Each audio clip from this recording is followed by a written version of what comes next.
Здравствуйте, я Пьер Кристиан Браше. Это программа о России, и я ее веду. Сегодня перенесемся в Дербент, где живут очень много народу. Но говорим о лезгинах. У нас в гостях Фейзудин Рамазанович Нагиев. Он доктор филологических наук, директор НИИ албанистики. Фейзудин, добрый день. Мы специально приехали из Дербент сегодня для того, чтобы нам рассказать как раз, кто такие лезгины. И у нас будет сегодня все вот эти фильмы, которые мы будем посмотреть, это именно наша съемочная группа, которая эти фильмы и снимала.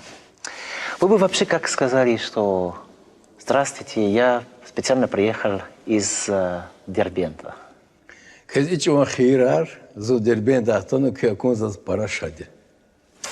Прекрасно. Так, наверное, звучал такой язык, когда в Дербенте был и Александр Дюма в середине 19 веке, я так понимаю. Точно. Точно так? Да. Давайте посмотрим наш первый сюжет.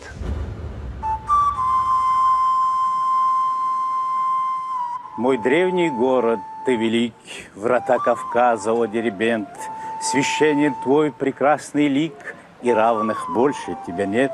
Мы с вами находимся на территории цитадели Нарын-Кала. Дербентские оборонительные сооружения состояли из 3 оборонительных частей.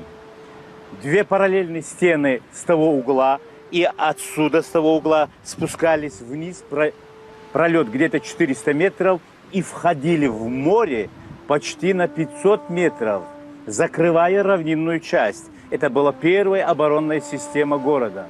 Вторая – сама цитадель. По периметру около километра 4,5 гектара земли. Здесь в основном всегда жили правители города. Остальные все спускались вниз. Между 2 стенами располагался город. Это была вторая оборонная система. И с западного угла, оттуда вверх, шла еще стена 42 километра до Малого Кавказского хребта, до табасаранского селения Хучни. Общая протяженность оборонных систем составляла более 70 километров. На Ближнем Востоке аналогичной крепости нет. Как огородиться, как в свое время огородились китайцы и стали искать удобное место на западном побережье Каспийского моря, где Кавказские горы у наших ног нашли самое в географическом и стратегическом плане самое удачное место. Как сказать, нет дагестанского народа, языка, есть народы Дагестана. Так не было албанского народа и албанского языка, а были именно языки народов, которые входили в единую в конфедерацию албанскую, древнюю Албанию, кавказскую. Ну, в частности, один из крупных этносов – это лезгины. Они живут на сегодняшний день от Дербента к югу, их земли, ну и север Азербайджана населяют, и юг Дагестана. Кроме этого, они во всех крупных городах и России, и Дагестана, как и все другие народы. А что такое Кавказская Албания? Это что, территория, это королевство? Кавказская княжество, Албания – это ханство? одно из 3 закавказских, кавказских государств древних, как Грузия, Армения, Албания. Да? В свое время даже у Петра I, после Екатерины, даже был проект о восстановлении Кавказской Албании. Ведь Кавказская Албания действительно простиралась на многие земли, начиная от Восточной Грузии до Каспийского моря, от Дербента до реки Аракс. Ну, когда арабы пришли, значит, были разделено на 2 части, как бы одна часть закуринская осталась христианами, а от Дербента до Куры это исламизировалось. А Албания, которая сейчас существует в Европе, имеет отношение с этой? История такая вещь, чем глубже копнешь, там оттуда выходит очень много интересных фактов. Да, действительно, есть, на мой взгляд, очень такая связь с нынешней Албанией, балканской. Откуда это идет? Перенесемся, значит, когда арабы пришли, вот Бабек воевал против арабов, бабекиды, они были христиане, вот они жили, значит, в Албанской области, значит, южной, Балакан, называлась эта область Балакан. Одним словом, когда они мигрировали, значит, после поражения Бабека от арабов, мигрировали, значит, на полуостров Румелия. Тогда Балканы назывались Румелия. Так как бабекиды пришли из Балакана, но это полуостров получил название Балакан. Балканский. Это какое время?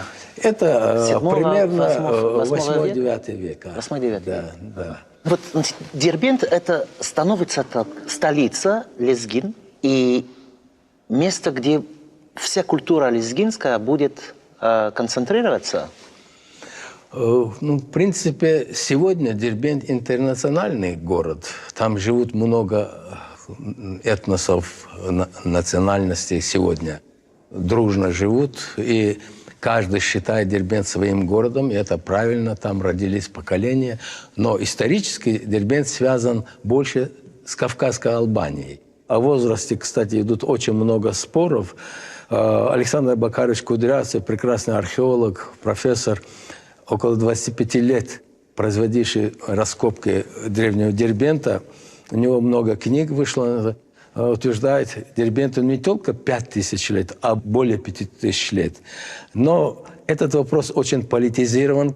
В следующем году мы празднуем не 5000 лет, а, к сожалению, 2000 лет. Дело в том, что именно это субкультуры образуют одну большую культуру, огромную культуру народов, которые там живут. Они обогащаются культурами друг другу, подпитываются, и создается некоторые субэтнос дербентцы. Но действительно, когда мы смотрим на карте, там от Астрахана через Кислар, Дербент до Баку, там мы понимаем, что все движения юг на север, север на юг, все прошли все равно через Дербент. По-другому нет. И понятно, что когда любой абсолютно путешественник, который и в XVIII веке, и в XIX веке побывал в Дербенте, все абсолютно удивлены вот это смешение культур, и все удивлены, что все-таки везде звучит музыка. Я бы хотел, чтобы мы посмотрели наш второй сюжет.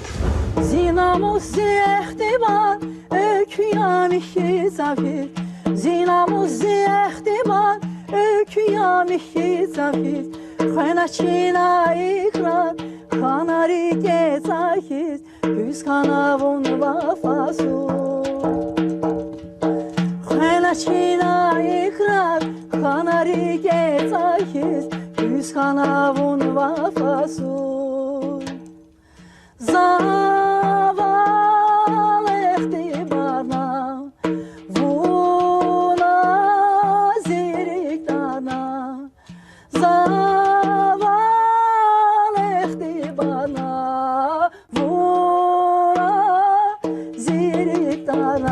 Если на Северном Кавказе чаще всего используется музыка мажора и минора, а у нас она здесь много ладов.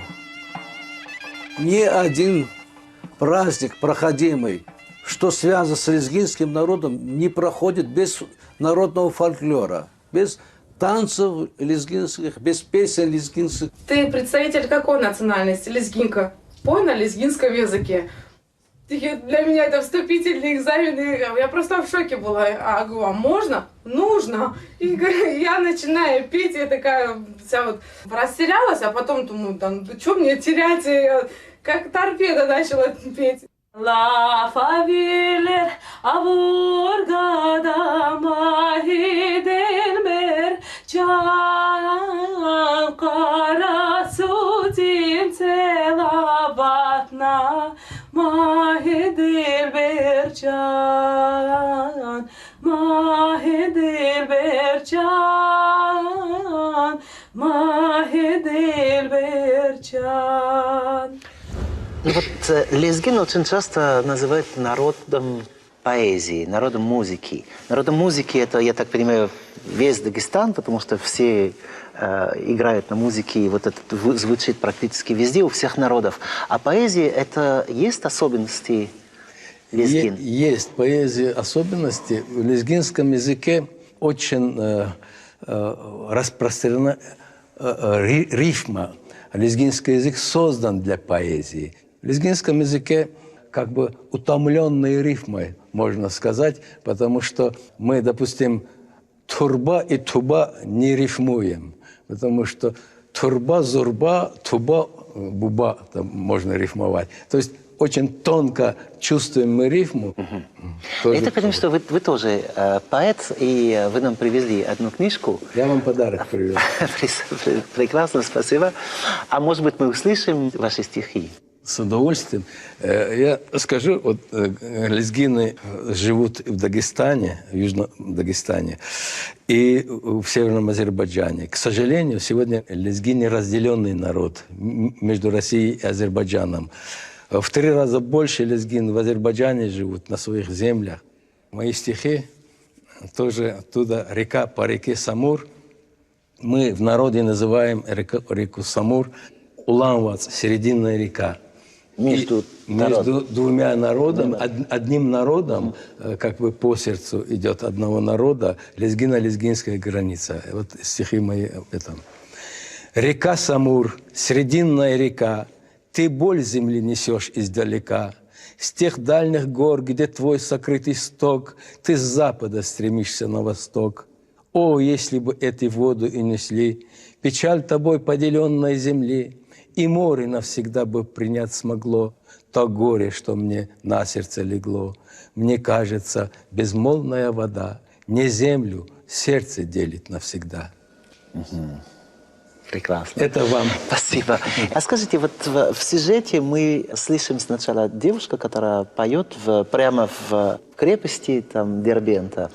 Это традиционная поэзия или что она поет? Это лезгинская народная песня. Поют у нас народные песни, очень любят, народ любит.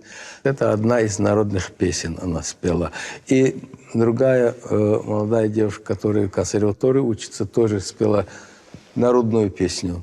Ну вот, я так чувствую, что у вас поэзия, но есть еще и другие промыслы, которые связаны с лезгином. Я вам предлагаю посмотреть на наш следующий сюжет. С поклон веков лезгины мудро использовали древнейшие рецепты использования трав в лекарственных значениях. Вот она тыква. Эта тыква носит кличку как витамин. Больше всего витаминов, редкоземельных, микроэлементов, макроэлементов находится в тыкве. Это лебеда. Лебеда обыкновенная. Они содержат до 14% белка. Во время войны это пища лезгина была. Она в лесах всюду растет, как черти.